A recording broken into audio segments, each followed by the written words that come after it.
আসসালামু আলাইকুম অনার্স পরীক্ষার্থীরা, আপনাদেরকে আজকে আমি একটা গুরুত্বপূর্ণ বিষয়ে আপডেট দিব। সেটা হচ্ছে যে যাদের ভর্তি পরীক্ষায় সম্ভাব্য নাম্বার 40, 45, 50, ঠিক আছে, অথবা আপনাদের জিপিএ একটু কম, যেমন জিপিএ দুইটা মিলে 8 অথবা 9 এরকম যাদের আছে, তাদের জন্য আজকে খুবই গুরুত্বপূর্ণ একটা আপডেট।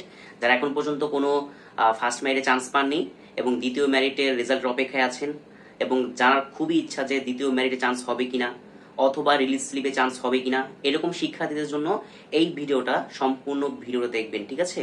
তো প্রথম কথা হচ্ছে যারা 40 পেয়েছেন, 40, আমি 40 থেকে শুরু করি। যারা 40 পেয়েছেন তাদের জন্য জিপিএ লাগবে 9। কত লাগবে? 9। যদি সরকারি কলেজ চান তাহলে তাহলে আপনি রিলিজ স্লিপে একটা সরকারি কলেজ আশা করতে পারেন, ঠিক আছে।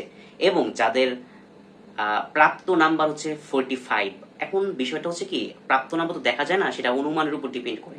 আপনি পরীক্ষা দিয়েছেন, আপনি অবশ্যই আপনার উত্তর মিলিয়েছেন যে কয়টা আপনার হয়েছে, ঠিক না?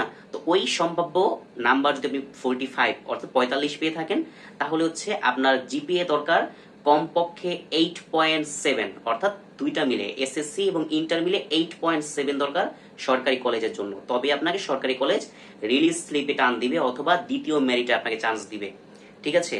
এবং যাদের প্রাপ্ত নাম্বার 50, আমি কমই বলতেছি, 50-এর উপরে পেলে তো খুবই ভালো, তাহলে আপনি শিওর থাকবেন কি চান্স পেয়েছেন, সরকারি কলেজে চান্স পাবেন, ঠিক আছে। সেটা দ্বিতীয় মেরিটে হতে পারে অথবা রিলিজ স্লিপে হতে পারে, ঠিক আছে।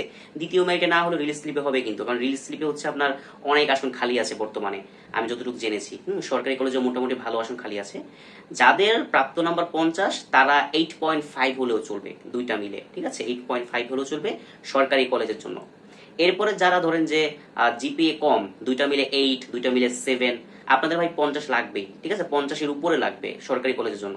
আর যদি আপনাদের দেখা যায় যে জিপিএ খুবই কম থাকে, সেহেতু রিলিজ স্লিপের জন্য আপনারা 5টা কলেজের মধ্যে 2টা সরকারি দিবেন এবং 3টা বেসরকারি কলেজ দিবেন, ঠিক আছে। তবে আপনারা জাতীয় বিশ্ববিদ্যালয়ে চান্স পাবেন। তো এটা হচ্ছে গুরুত্বপূর্ণ আপডেট। তারপর যাদের অনেক তথ্য জানার বাকি, যারা অনেক কোশ্চেন মনের মধ্যে রেখেছেন, তারা অবশ্যই কমেন্ট করবেন, প্রত্যেকটা কমেন্টে রিপ্লাই দিব।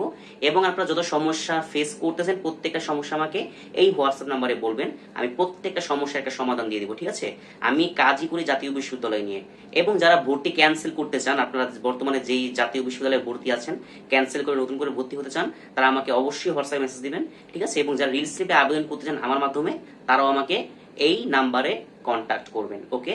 তো সকলে ভালো থাকবেন, সুস্থ থাকবেন, আসসালামু আলাইকুম।